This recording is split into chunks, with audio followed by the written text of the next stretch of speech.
Zigmantai. Labas vakaras. Sveikas, Zigmantai, kaip laikaisi? Labai normaliai. Klausyk, aš čia skaitau tavo anketoje, kad tu parašėjai, kad mus žadi prajuokinti veidu. Taip, neaugia barzda po apačią. Hormonai susispėti į kampą, todėl juokinga labai. Klausyk, o tu nebijai, kad aš čia nesijuoksiu, nes Vitalijus tai jau dabar tenais? Tai tikiuosi ir tave prajuokinsiu. Challenge accepted. Klausyk, čia parašyta tavo mamai, atiduotum savo mamai skolą. Jūsų šeimoje normalu yra skolintis vienas iš kito? Nu taip, už auginimą. O už ką tu čia už auginimą? Už auginimą, taip, kad išleidau į pasaulį, dabar bandysiu atsidėkoti pinigais. Kiek kainuoja užauginimas? 700 kažkur. Tu buvai augintas miške? Ne, trauboj, miške. Jis buvo maitinamas perlinėm kruopom, o jos nėra tokios brangios. Nu, dabar jau nesakyk, dabar jau prabangos prekė irgi. Nu, jeigu jau mūsų komisija, mūsų du nejuokdariai pasiruošę, tai mes galėtume pradėti. Sakyk, Zigmantai, ar tu esi pasiruošęs? Aš taip. Gerai, ir taip. Žiūrovai pasiruošę, mes irgi ir pradedam. Nu, taigi, kiekvienas Lietuvos juokingiausias žmogus, kiekvienas savo stilių turi savitą. Taigi, Šilansko stilius. Iš pradžių į publiką, gyvi dar ten, matau, ten galėt dviese miršta jau. Taigi, standartinė situacija. Meilužis su žmona guli lovoje. Ir, kaip visada, vyras grįžta anksčiau iš komandiruotės. Įeina pro duris ir žiūri meilužis visas didžiulis. Spinta 2,20 m ir vyras mažiukas kūdas. Toks labai nejuokingas ir lyg sakyt kažką, bet meilužis pribėgo už kupros į virtuvę, trenkė, ratą sukrėtą. Stop, mėlyjei. Gėda mūsų. Nesakyčiau, kad svečiai, šeimininkų laidos, pažiūrėkit.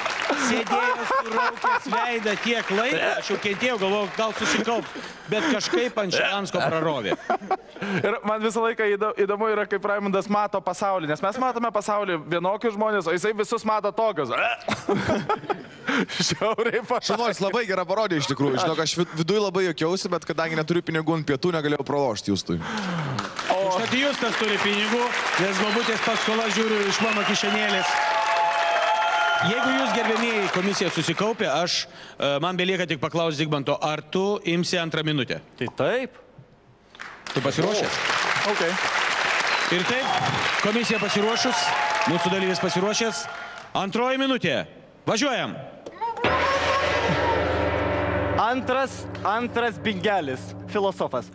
Rankos sunertos. Taigi, mėlėjai, ar žinote, kodėl škotai vaikščioja su sijonais? O todėl, kad avys iš 100 metrų girdi užtrauktuko garsus. Zoologijos sode dingo sargas, vyksta tyrimas, liūtai kažką nutyli. Interviu ima iš boksininko žurnalistas. Taigi, boksininkas, kodėl jūs turite tokias stipres ir didelės rankas? Nežinau. Aš galiu jums padėti, gal todėl, kad jūs stipriai trenktumėte savo priešininkų. Nu jo. O kodėl pas jūs tokios kojos, tokios stambios ir vikrios kojos? Kodėl? Aš galiu jums padėti, žinoma. Gal todėl, kad jūs išvengtumėte smūgių greitai. Tai. Taip, nu jo. O kodėl pas jūs tokia galva? Mažytė galva. Gal dėl to, kad jums nepataikytų varžovas į veidą? Nu taip, aš dar sudėjau valgyti. Stop, mėlėjai. Justinas ir vėl pralošinėja svetimus pinigus. Dar 100 litų ištrauktas. Negaliu! Asmeninės kišenės. Negaliu! Jūs manot, kad tai yra pasiteisimas? Negaliu! Aš negaliu! Tai yra, aš galiu, bet aš tiesiog bandau jį įvilioti į žabangas 3 minutės ir dėl to... Ne, aš manau, kad, žinok, 200 litų gal jam gana jau, ne? Zigmantai, žinok, žiauriai gerai, tu čia laimėjai. Fine, wow, cool. Ačiū tau labai. Tai kad aš jau 10 prisirašęs, tai aš nežinau. Tu nepamiršk, kad pinigėlį gali ir sudėti. Ne, neimk. Bet tu įsivaizduok, kiek galima barakė už 200 litų, tu visą aukštą pamaitintum. Tai kad, kur tą baraką rast? Gerai, klausyk, tai imi 200 litų, ne? Ne, imu 3 minutę. Palaukit, atsiprašau, man belieka paklausti asmeniškai Zigmanto. Zigmantai, ar tu imi 3 minutę? Imu 3 minutę. Dėmesio, važiuojam. Artūras Orlauskas, per brūkšnelį Zakarauskas, visada girtas. Tai va, geria du draugai ir kalbasi, sako, klausyk, užmušiau uošvienę. Eik, rimtai, sako, einam, parodysiu, už kiemą ten yra. Nusivedau ten toks kupstas ir tik užpakalis išlindė, sako, o tai kam tą užpakalį palikai? Tai kad dviratį patogu pasistatyti. Stop! Nu va!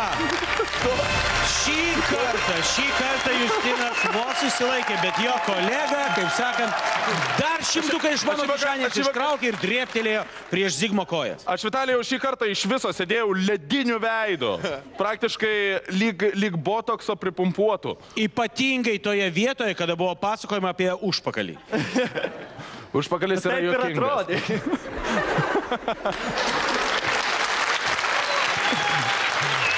Nu ką, žinau, jūs tai. Ant tavęs šoka. Man tai ne pirmas kartas, kai man sako, kad mano veidas toks. Vyrai, ne ką kokie čia mes dirbam.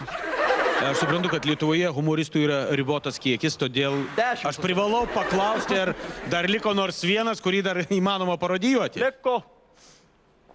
Salolo čia 9. Yra Salolo tarp jų? Pagal reitingus 9, tai čia dar. Bet Salolo tau gali kainuoti 500 litų. Gali kainuot. Tavo šitame kataloge humoristų ar yra Justas? Justas ne, yra Jampolskis dar, Rudokas, man jie juokingi. Sakai, humoristai pas tai surašyti. Tai Rudokas, ne humoristas. Hebrytė, pacanas. Palikit puškės, kai einat. Pala. Jeigu tu pasiruošęs keliauti Ne, 300 litų. Bobutės paskolos banką ir pasimti 500 litų iš mano kišenės, aš duodu startą. 300 litų, ateik. Uždaro 300 litų. Aš galiu nusileisti į apačią ir jūs biškį sukaupti. Tai aš arčiau čia prie jų. Viskas. Zigmantas pasiruošęs, mes važiuojam. Kazlas. Vienu žodžiu, situacija tokia. Žvejoja kaimietis, pagauna auksinę žuvelę, auksinė žuvelė kaip visada išpildys norą, kaimietis, kad man nereikia. Nu, prašau, išpildysiu, nereikia. Nu, gerai, sakyk norą, viską turiu, ko man reikia, kad man sektųsi viską. Met atgal, vienas metimas su meškerė, žvejoja toliau. O, šamas! 80 kg, 3 valandas kovoju, išsivilku, tu saunu, čia ir sekasi. Eina į su tuo šamu, velkasi per asfaltą, šamas klykia iš skausmų, nebesvarbu, žiūrėjau, 10 litų, ką daryti, čia žirgynas, už tą lieviausią arklį pastatau, 100 000 laimėjau. Ką daryti, pinigus į krūvą, šamą per petį, eit toliau, kur čia eit, ką daryti, žiūri, žirgynas, vėl praėjau, atšvesti reikia, kazino, paukšt pastatė, milijonas, ką daryti su milijonu, Viešnamis, ką daryti, viešnami užeina jūs 1000 klientas ir vėl sėkmė. Stop! Abudu mūsų humoristai. Aš nieko nedariau! Man atsibodo žiūrėti į jūsų sukreiptus veidus. Vyrai, jeigu nesijuokiam, tai nečiau, bet šitiesi. Aš nieko nedariau, aš taip visą... Mano tokia normali veido išrašė. Jeigu tai yra tavo normali būsena, prašau nuo šiol vaikščio taip. Pastoviai. O kada aš kitaip vaikščiau? Zigmantai, aš sveikinu, tu ką tik įsidėjai savo kišenę iš mano seifo 500 litų. Jeigu į komisiją susikaupus, aš tiesiog tau, Zigmantai, siūlau imti 5 minutę ir laimėti pagrindinį laidos prizą, tai yra 1000 litų.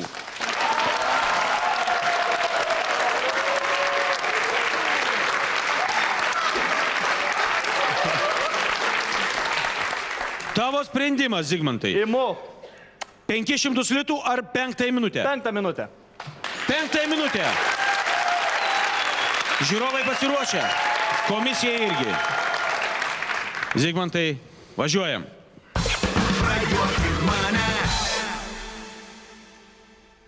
Remia Bobutės paskola. Jei paskolina Bobutė, atiduosi po truputį ir neskauda tau galvos dėl Bobutės paskolos. Zigmantai. Imu. 500 litų ar 5 minutę? 5 minutę. Zigmantai, važiuojam. Taigi, juokingiausias žmogus pasaulyje Jampolskis su savo atauga ant kaklo, kuris jam dažnai šnipžda tekstą, jeigu užmiršta. Taigi, Jampolskis negali pasakoti anekdoto, nes visos istorijos jisai buvęs, viską matęs, viską girdėjęs kartu su savo šnipštuku ant kaklo. Taigi, žinok, sako, draugeliu, įsiskyriau su merga. O sako, tai kai aš čia buvau? Nu, tai man merga sako, Mariau, nuveikiam ką nors blogesnio duše. Tai aš sako, jei tik pys šampūno į akis. Sudaužo laivą. Stop! Stop! Stop! 1000 litų! Iš mano kišenės! Aš taip ir žinojau, kad Rolas praloš tą štuką. Pirmą kartą mūsų šou prajuokink mane 1000 litų atitenka šitų dviejų humoristų pagalba Vilniečiui Zigmui! Iš tikrųjų, man negaila 1000 litų, nes tai yra bobutės paskola.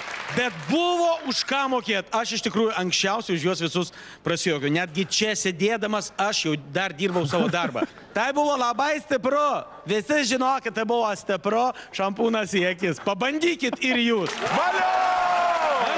Pirmas 1000 litų, draugai.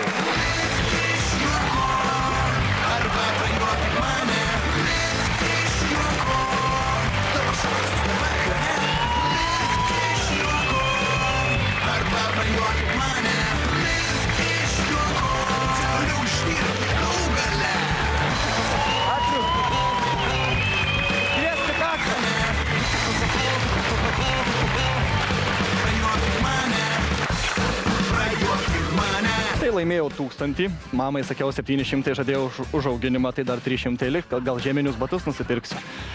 Su vasariniais visą žiemą pyško, šalta kojom. Vandens tegul atsineša kiti dalyviai, nes labai sunku, džiūsta burna. Gal čia iš pavakar, kad silkiais valgiau, nežinau. Taip, pataluose, patalų suvalgiau po to silkės. Gerai, smagu, džiaugiuosi. Vitalijau. Du skystablaužiai, klausau jūsų. Kviesk bobutę. Bobutės paskola ir mes pripildysim mūsų seifą vėl pilną pinigų.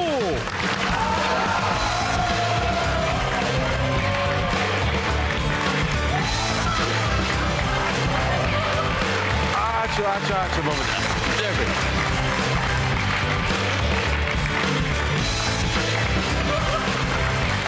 Seifas pilnėja, mūsų šypsenos platėja. Bet, mėlėjai ir gerbiamas jūs, tai kaip bebūtų, kitus pinigėlius norėčiau aš pats asmeniškai Viskas. Vitalijau, aš daugiau viskas nebesijuoksiu. Va, žiūrėk. Va, sėdžiu. Ramus. Duok kitą dalyvį. Kitą dalyvį tu turėsi čia. Aš manau, kad atėjo laikas atsikeisti ir rimtam finansininkui atsisėsti į savo vietą.